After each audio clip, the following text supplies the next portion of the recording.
우리 이제 다 같이 신앙 고백하심으로, 사도신경으로 신앙 고백하심으로 오늘 수예배를 시작하도록 하겠습니다. 전능하사 천지를 만드신 하나님 아버지를 내가 믿사오며 그 외아들 우리 주 예수 그리스도를 믿사오니 이는 성령으로 잉태하사 동정녀 마리아에게 나시고 본디오 빌라도에게 고난을 받으사 십자가에 못 박혀 죽으시고 장사한 지 사흘 만에 죽은 자 가운데서 다시 살아나시며 하늘에 오르사 전능하신 하나님 편에 앉아 계시다가 저리로서 산 자와 죽은 자를 심판하러 오시리라. 성령을 믿사오며 거룩한 공회와 성도가 서로 교통하는 것과 죄를 사하여 주시는 것과 몸이 다시 산 것과 영원히 사는 것을 믿사옵나이다. 아멘. 우리 다 같이 찬송가 430장 같이 부르시겠습니다. 찬송가 430장입니다.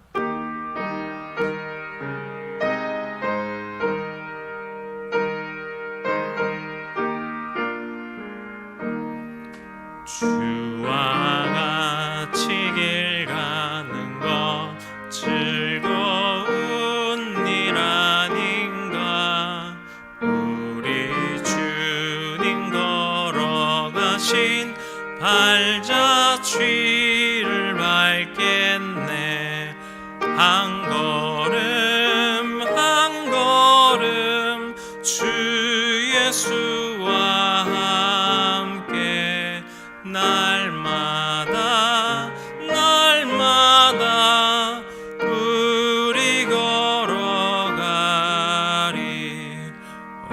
어린아이 같은 우리 미련하고 약하나 주의 손에 이끌리어 생명길로 가겠네.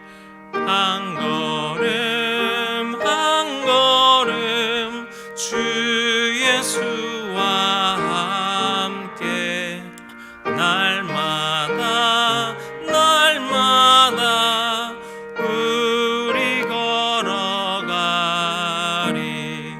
꽃이 피는 들판이나 험한 골짜기라도 주가 인도하는 대로 주와 같이 가겠네. 한 걸음 한 걸음 주 예수와 함께 날마다 날마다 우리 걸어가리. 옛 선지자의 녹같이 우리들도 천국에 들려 올라갈 때까지 주와 함께 걷겠네. 한 걸음 한 걸음 주 예수와 함께 날마다 날마다 우리 걸어가리. 아멘. 오늘 우리에게 주신 하나님의 말씀 룻기 3장의 말씀입니다. 룻기 3장의 말씀인데요, 1절부터 18절까지 저희 다 볼 것이지만 오늘 우리가 함께 읽을 때는 9절부터 11절까지만 같이 읽도록 하겠습니다. 룻기 세 번째 시간 룻기 3장의 말씀입니다. 우리 3장의 말씀 전체를 다 볼 테지만 9절부터 11절까지 저희 한 목소리로 읽겠습니다. 9절부터 읽겠습니다. 이르되 내가 누구냐 하니 대답하되 나는 당신의 여종 루시오니 당신의 옷자락을 펴 당신의 여종을 덮으소서. 이는 당신이 기업을 물을 자가 됨이니이다 하니 그가 이르되 내 딸아 여호와께서 내게 복 주시기를 원하노라. 내가 가난하건 부하건 젊은 자를 따르지 아니하였으니 내가 베푼 인애가 처음보다 나중이 더하도다. 그리고 이제 내 딸아 두려워하지 말라. 내가 내 말대로 내게 다 행하리라. 내가 현숙한 여자인 줄을 나의 성읍 백성이 다 아느니라. 아멘. 할렐루야. 오늘도 이 시간 우리 성령님께서 우리 성도님들의 그 각 가정의 그 예배 가운데 임하여 주시기를 축복합니다. 지금 이제 우리 지역에도 다시 이 코로나 확진자가 늘어나게 되어서 참 걱정스러운 마음입니다. 아무쪼록 우리 모두가 이 시기를 안전하고 건강하게 지나가기를 기도하겠습니다. 오늘은 이제 우리 룻기 세 번째 말씀입니다. 본문인 3장 말씀을 쭉 보시면은요, 아마 뭔가 이해가 참 잘 되고 이해가 참 안 되실 겁니다.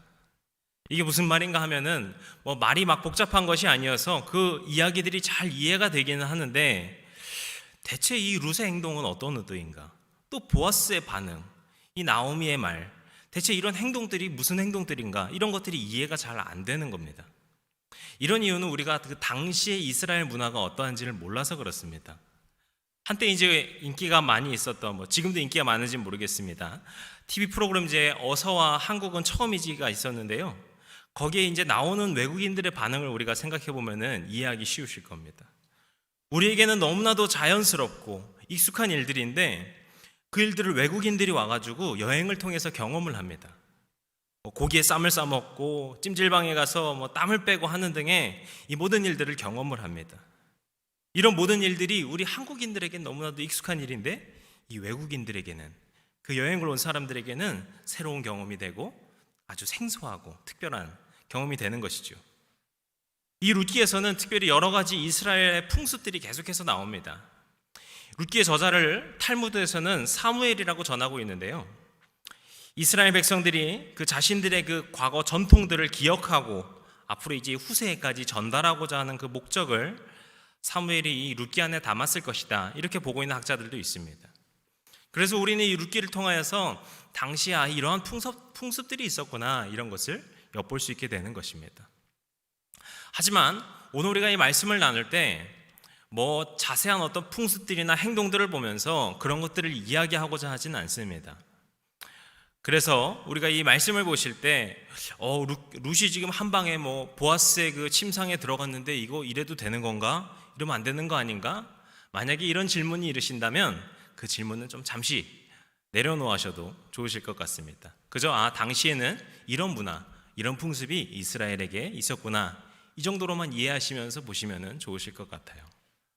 다만 우리가 이 오늘 본문 말씀을 깊이 살펴보기 위해서 살펴볼 한 가지 풍습이 있습니다. 그것은 바로 고엘이라고 하는 제도입니다. 룻기에서 특별히 이 고엘이라는 단어가 자주 나오는데요, 2장 20절 그리고 오늘 본문 9절 12절에 나오는 기업 물을 짜라고 번역을 하고 있는 이것이 바로 고엘입니다. 이 고엘이라고 하는 그 단어의 그 원래적인 뜻은 되찾다, 잇다, 구속하다, 이런 것으로 되어서 어떤 자기를 구원해주는 사람을 말을 합니다. 자기의 친척이 어려운 일을 당했을 때 그 자신에게 그 가까운 친척이 그것을 구해줘야 되는 그 의무가 바로 이 고엘인 것입니다. 이 고엘의 의무, 이 고엘의 제도에는 크게 세 가지가 있는데요, 우리가 이것을 간단히 정리하면 하나는 땅을 되찾아주는 것, 그리고 또 하나는 후사를 이어주는 것, 그리고 또 하나 복수해주는 것, 이렇게 세 가지를 볼 수 있습니다. 어떤 자신의 어떤 친척이 경제적인 문제로 인하여서 땅을 잃게 되었을 때, 아니면은 그 남편이 후사를 만들지 못한 채 사망하게 되어서 그 가족이 더 이상 후사를 이을 수 없게 되었을 때, 아니면 누군가가 자기 자신 혹은 자기의 가족을 살해하거나 했을 때 자신이 스스로 복수할 수가 없을 때, 이런 문제들을 대신하여서 자신의 가까운 친척이 책임지고 해결해 주는 것이 바로 이 고엘이라는 제도의 핵심입니다. 하나님께서는 이 고엘이라고 하는 것을 이스라엘 백성에게 주시면서 서로가 보호하고 지켜주시기를 바라셨습니다. 다른 사람들의 어려움을 그저 그것은 남의 일이고 나는 내 일에만 집중하면 되지, 이러는 것이 아니라 그것을 마치 자기 문제처럼 함께 책임감을 느낄 수 있도록, 그 어려움을 함께하고 서로 돕는 공동체가 될 수 있도록 이 고엘이라는 제도를 이 백성들에게 주신 것입니다. 그래서 오늘 본문에서는 이 고엘이라는 제도가 어떤 중심이 되어서 이야기의 축을 이루고 있습니다. 다만 오늘 등장하는 이 세 주인공, 나오미, 룻, 보아스 이 세 사람이 이것을 바라보고는 각자의 뜻이 있다는 것입니다. 그리고 그 각자의 모습에서 우리는 그 각각의 선하고 아름다운 하나님의 사람의 모습을 볼 수 있습니다. 그래서 우리가 이 각 사람들의 이야기들을 함께 좀 보려고 합니다. 먼저 이 룻의 시어머니 나오미의 모습이 어떠한가 한번 보겠습니다. 우리 1절부터 4절까지를 보시면은 나오미가 이제 룻에게 조언을 하는 장면이 나옵니다. 보아스가 아무래도 이 룻에게 호감을 갖고 있는 것 같다라고 이제 나오미가 직감을 하죠. 그래서 이제 룻에게 이제 그에게 다가가라는 어떤 조언을 하는 것입니다. 제가 룻기를 강해를 하면서 말씀을 드렸었지만 당시 이스라엘에서 과부는 내가 남편을 잃었으니 다른 사람을 그저 만나면 되겠지라는 그런 마음대로 결혼할 수 있는 그런 상황이 아니었습니다. 그 죽은 남편의 친족과 결혼할 수 있었습니다. 이것이 바로 이제 우리가 살펴본 고엘의 제도에 들어가는 것이죠. 그래서 나오미는 보아스가 우리의 친족이기도 하겠다. 그러니까 룻이 이제 다가가서 결혼을 하면 좀 좋겠구나 이런 생각을 한 것입니다. 그런데 여기서 우리가 살펴볼 것은 나오미는 여기서 룻이 어떤 그 자신의 가문의 대를 이어주기를 바라면서 룻에게 이런 이야기를 하지 않았다는 것입니다. 룻아, 너가 이제 보아스랑 잘 되어서 이제 결혼하고 그러면은 우리 가문이 다시 회복되는 거야. 다시 살아나는 거야. 이런 것을 위하여서 룻을 이용하고 있는 것이 아니라는 겁니다.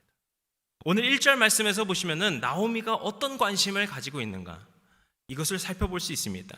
1절 말씀 우리 함께 읽어보도록 하겠습니다.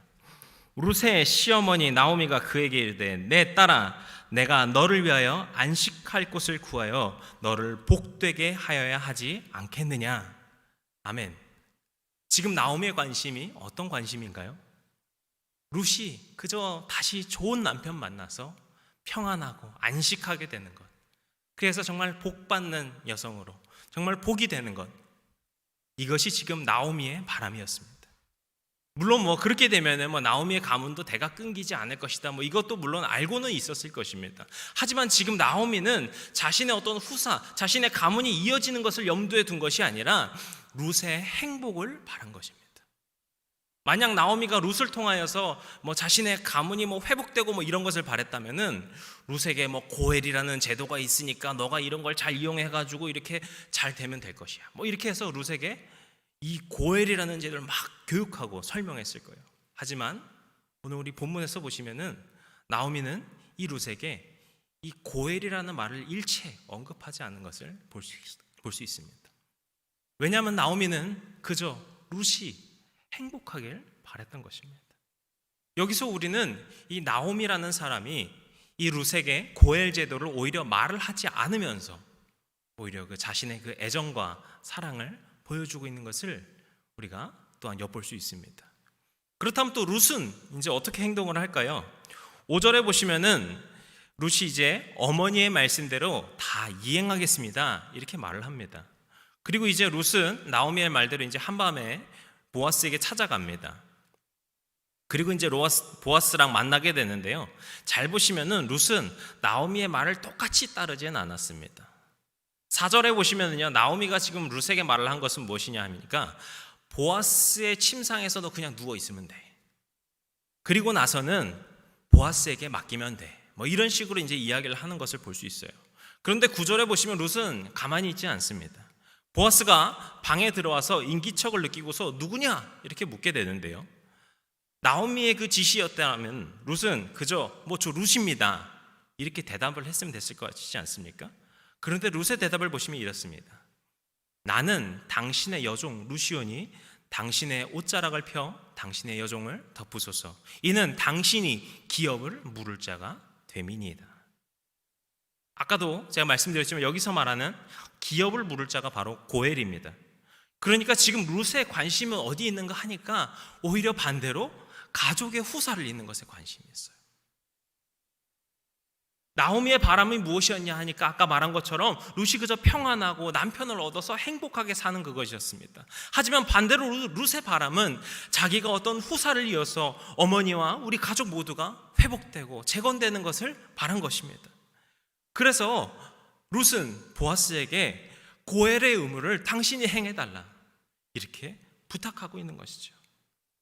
나오미는 룻에게 이 고해를 언급하지 않았는데 오히려 룻이 이 고해를 말을 하고 있는 것입니다. 주장하고 있는 것이죠. 나오미의 바람은 룻의 행복이었는데 룻의 바람은 나오미의 행복이었던 것이죠. 자신의 가족이 재건되고 회복되길 바라는 그 간절함이 룻에게 있었다는 것을 우리가 볼 수 있습니다. 이렇게 룻은 또 이 고해를 간절하게 바라는 것으로서 이 어머니를 향한, 이 나오미를 향한 사랑이 있는 것을 우리가 또 엿볼 수 있습니다. 그리고 이제 마지막으로 보아스는 이것에 대해서 또 어떻게 반응을 하게 될까요? 어쩌면 보아스 입장에서 참 어이가 없거나 뭔가 썩 기분이 좋지 않았을 수도 있을 것 같습니다. 뭔가 룻의 말을 우리가 잘못 오해해서 들으면 왠지 자기를 이용하는 것처럼 느껴질지 모르겠어요. 하지만 저희가 지난주에 나눈 것처럼 이 보아스는 그 내면의 아름다움, 내면의 중심을 보는 그런 사람이었습니다. 보아스는 오히려 이 룻의 행동을 보면서 그녀가 갖고 있는 그 진실함이 무엇인지를 깨닫게 됩니다. 우리 10절 말씀에 이 보아스의 대답입니다. 우리 10절 말씀 함께 읽겠습니다. 그가 이르되 내 딸아 여호와께서 내게 복 주시기를 원하노라. 내가 가난하건 부하건 젊은 자를 따르지 아니하였으니 내가 베푼 이내가 처음보다 나중이 더하도다. 아멘. 여기서 이제 이 룻기에서 나오는 보아스의 나이는 본문에서 전혀 나오지 않기 때문에 우리가 정확하게 알기는 어렵습니다. 다만 여기 이 10절에서 이 말씀을 우리가 볼 때 아마 보아스의 나이가 젊은 나이는 아닐 것이다. 우리가 이렇게 생각해 볼 수 있습니다.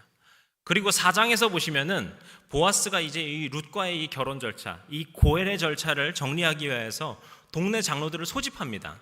동네 장로들을 부르는 것이죠.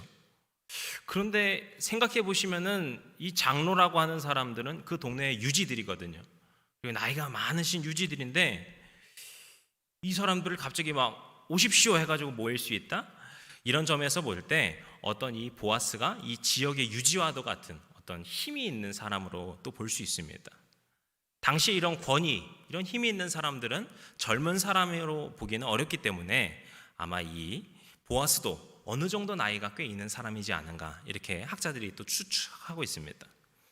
이에 반해 또 룻은 그래봐야 20대 초반 정도 되지 않을까. 왜냐하면 자녀 후사가 없이 이제 남편을 잃고 얼마 안 있어서 다시 돌아온 상황이기 때문에 많아봐야 20대 초반이지 않을까라고 추측을 하고 있습니다. 그래서 보아스가 보기에 룻은 그저 자기 또래의 어떤 사람과 교제하고 그런 사람을 만날 수 있었을 것 같아요. 하지만 지금 룻은 자신의 그 가정을 재건하고자 하는 그 책임감, 그 간절함이 있었고 보아스는 그 룻의 그런 신실한 마음을 본 것입니다. 그래서 보아스는 오히려 이런 룻을 보고서 이렇게 칭찬을 하는 것입니다. 내가 베푼 이내가 처음보다 나중이 더하도다. 여기서 이 이내라는 단어는 제가 이 설교 중에도 자주 언급한 바 있는 헤세드라고 하는 단어입니다. 하나님의 신실하신 사랑을 말할 때 이 헤세드라는 말을 쓰고 우리 사람의 어떤 충성되고 진실한 사랑을 말을 할 때도 이 헤세드라는 말을 씁니다. 룻의 그 충성스럽고 신실한 그 모습에 보아스가 처음에 봤었던 그때보다 더 큰 감동을 받은 것이죠. 그리고 이제 이 12절부터는 이 고엘의 제도에 대해서 쭉 설명을 해주면서 지금 이 상황을 이야기합니다. 자신이 그 고엘의 책임을 이제 질 수는 있는데 지금은 자기보다 조금 더 가까운 친족이 있기 때문에 그 사람이 그 고엘의 책임을 포기해야만 이제 보아스가 당신 이 룻과 이제 이 결혼하는 그 고엘의 책임을 할 수 있다. 이것을 설명을 합니다. 그래서 이 가까운 친족에게 그 의사를 물어보고 이 사람이 그 고엘을 포기하게 되면은 자신이 당신과 결혼을 하겠다. 이것을 약속을 합니다. 그리고 이제 이것을 정리하고서 룻을 다시 돌려보내고 이제 룻은 집에 돌아와서 이 나오미에게 그것을 전하면서 오늘 이 3장 이야기가 마무리가 됩니다. 우리가 이 이야기를 볼 때도 이 마지막 보아스 역시 룻의 마음을 헤아리고 실질적으로 그 고엘의 책임을 지면서 보여주는 그 책임감이 있는 모습을 볼 수 있습니다. 이렇게 이 세 사람 나오미와 룻, 보아스는 그 바라보고 있는 이 고엘의 관점이 같은 것 같으면서도 서로 굉장히 달라요. 하지만 그 중심에는 어떻게 보면 그 고엘의 핵심을 그대로 짚고 있습니다. 그 중심 속에는 모두 서로를 생각하고 위하는 모습, 돌보는 모습을 볼 수 있는 것입니다. 이것이 하나님께서 바라신 그 가족 그리고 공동체의 아름다운 모습인 줄로 믿습니다. 그저 어떤 고엘이라는 그 제도 하나만으로 그 제도로 인하여서 뭔가 그 공동체가 변화된다라고 보지 않습니다. 제가 아까 이 고엘을 설명드릴 때 한 가지 말씀드리지 않은 것이 있는데요. 그것은 바로 이 고엘이라는 제도가 어떤 반드시 행해야 되는 의무가 아니라는 겁니다. 그러니까 그 고엘의 책임이 있는 사람이라 할지라도 그 당사자가 난 싫어, 나는 그거 하고 싶지 않아 라고 말을 하면은 별다른 방법이 없었던 것입니다. 그래서 아까도 말씀드린 것처럼 보아스 역시 그 더 가까운 친족, 더 고엘의 책임이 있는 사람이 있는데 그 사람이 그것을 포기하면은 내가 당신과 결혼을 하겠다 이렇게 이야기하는 것이 바로 이런 연유에 있는 것입니다. 이런 어떤 그 고엘 같은 제도적인 장치, 이것은 굉장히 중요한 것이지만 더 중요한 것이 있는데 그것은 각 사람의 마음, 그 마음의 중심이 중요한 것이죠. 함께 기뻐하고 슬퍼하고자 하는 마음, 우리가 즐거움과 고통을 함께 나누고자 하는 그런 사랑으로 주 안에서 하나 되는 공동체, 고엘의 책임을 다하듯이 우리가 서로 돕고 하는 것이 바로 이 룻기에서 말하는 하나님의 아름다운 공동체의 모습인 것이죠. 우리가 사랑한다고 고백하고 있는데 고백한다고 할 때 그것을 단순히 고백만으로 그치는 것이 아니라 자기 자신을 희생하여서 그 사랑을 마음 깊이 드러내고 보여야 하는 것입니다. 주님께서 우리를 위하여서 피 흘리시고 죽기까지 사랑하신 그 사랑의 모습처럼 오늘 이 룻과 나오미와 보아스가 보여주고 있는 이 서로를 위하고 돕고 있는 이 사랑의 모습처럼 우리도 주님의 마음으로 서로 사랑하고 서로를 위하여서 희생하는 용기가 그 안에 있어야 한다는 것입니다. 제가 이제 최근에 어쩌다가 알게 된 다큐멘터리가 있는데요. 넷플릭스라는 곳에서 제작한 화이트 헬멧이라고 하는 다큐멘터리입니다. 이 다큐가 2017년에 나왔는데 2017년 아카데미 시상식에서 장편 다큐 부문으로서 수상을 하게 된 작품입니다. 이 화이트 헬멧이라는 다큐멘터리는 지금도 계속 벌어지고 있는 시리아 내전을 배경으로 하고 있습니다. 시리아 내전으로 인해서 많은 시민들도 고통받고 있는 상황인데 그 가운데 이 화이트 헬멧이라고 하는 한 민방위 구조대를 조명하고 있는 것이 이 다큐멘터리입니다. 이 화이트 헬멧은 사람들을 구조하는 일들을 합니다. 그래서 도시에 폭격이 일어나면 다른 사람들은 모두 그곳을 빨리 벗어나려고 바쁜데 오히려 이 화이트 헬멧은 급하게 차를 몰고 그곳으로 달려가서 사람들을 구조하는 일을 합니다. 혹 건물이 무너지거나 아니면 다시 폭격이 올 수도 있는 정말 자신의 목숨을 걸어야 되는 그런 상황임에도 불구하고 이 화이트 헬멧이라는 단체는 어느 편을 가르지 않고 정말 다친 사람들, 그 사람들을 구하고자 하는 일들을 하고 있습니다. 그래서 이 다큐에서는 이 화이트 헬멧에서 일하고 있는 그 사람들을 인터뷰하는데 그 인터뷰하는 사람들이 이런 이야기를 합니다. 구조를 바라고 있는 그 사람들을 나의 가족과 같이 여기면서 일을 하고 있습니다. 물론 힘들고 두렵기도 하지만 이것이 저의 의무입니다. 이것이 제가 해야 할 일입니다. 주변 사람들을 그 가족과 같이 여기면서 그들을 구조하고 돕는 그것을 자신의 의무로 여기는 것이 참 아름다웠습니다. 그것을 위해서 자신의 목숨을 걸고 그 사람들을 구조하는 이 화이트 헬멧의 사람들의 모습을 볼 때 참 저에게 도전이 되고 감동이 되었습니다. 그래서 제가 오늘 이 말씀을 정리하는데 이 다큐의 장면들이 계속 떠올랐습니다. 지금 주의 백성된 우리에게도 이 이웃을 향한 이런 용기가 필요한 줄로 믿습니다. 오늘 말씀에서 이 고엘의 책임을 룻과 나오미와 보아스가 서로를 위하는 마음으로 행동하고 있는 것처럼 우리 주의 백성들도 역시 서로 위하고 서로 돕는 공동체인 줄로 믿습니다. 아픔과 기쁨과 혹은 어려움과 즐거운 일이 있을 때 그 모든 것을 함께 나누고 함께 돕고 그렇게 주 안에서 하나 된 가족인 것이죠.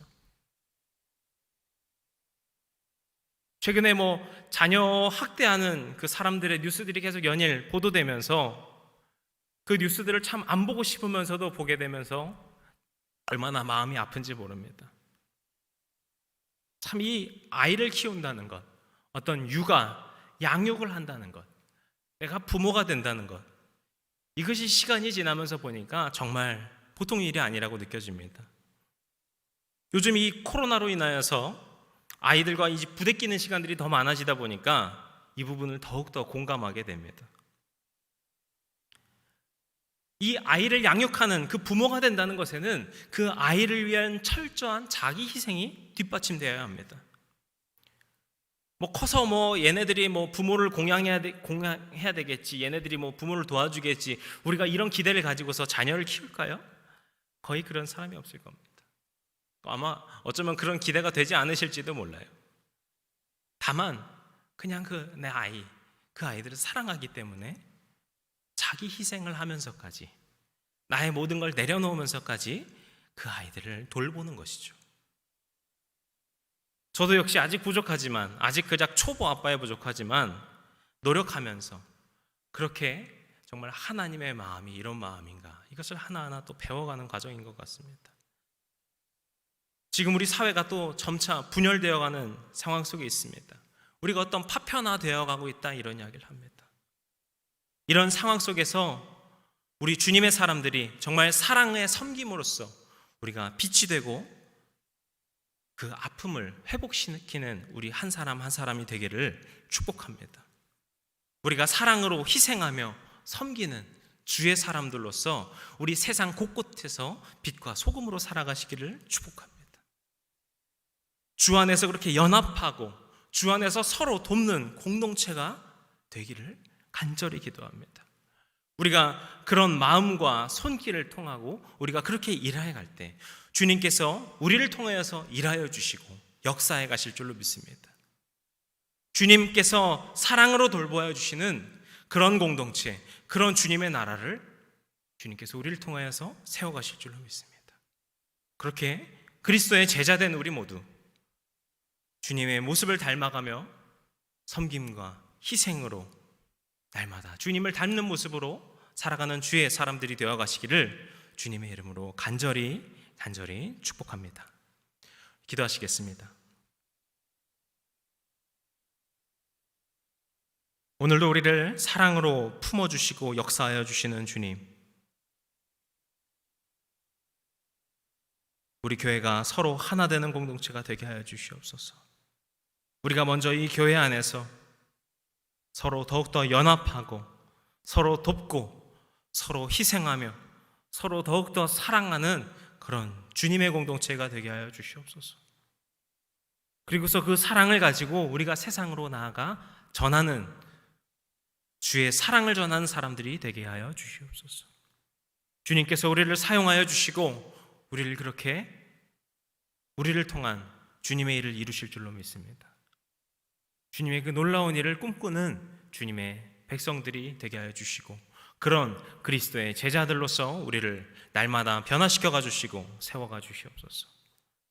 그때 바로 이 룻과 나오미와 보아스의 이 아름다운 교제와 같이 우리 주님의 사람들이 머무는 그곳에 주님의 사랑이 깃드는 아름다운 주님의 공동체가 되어갈 줄로 믿습니다. 그것을 믿으며 살아가는, 실천하며 살아가는 주의 사람들이 되게 하여 주시옵소서. 바라오며 이 모든 말씀 예수님의 이름으로 기도드렸습니다. 아멘. 우리 찬송가 419장 부르시고 이제 주기도문으로 오늘 예배를 마치겠습니다. 찬송가 419장입니다.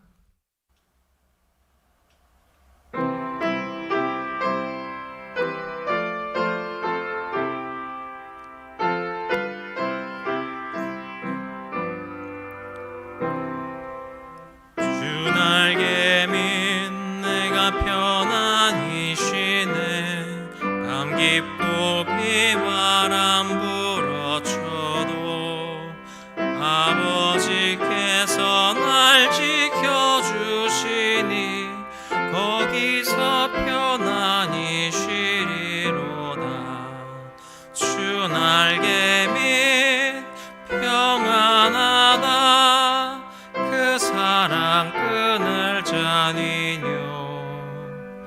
주 날개 밑 내 쉬는 영혼이 거기서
거기 숨어 돌보심을 받고 영원한 안식을 얻으리라.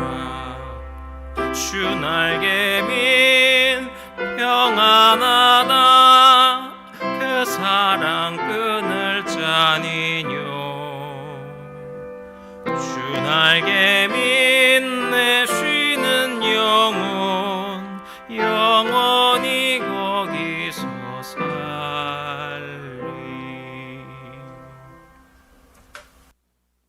하늘에 계신 우리 아버지여, 이름이 거룩히 여김을 받으시오며 나라의 임하옵시며 뜻이 하늘에서 이룬 것 같이 땅에서도 이루어지이다. 오늘날 우리에게 일용할 양식을 주옵시고 우리가 우리에게 죄진 자를 사하여 준 것 같이 우리 죄를 사하여 주옵시고 우리를 시험에 들게 하지 마옵시고 다만 악에서 구하옵소서. 나라와 권세와 영광이 아버지께 영원히 있사옵나이다. 아멘.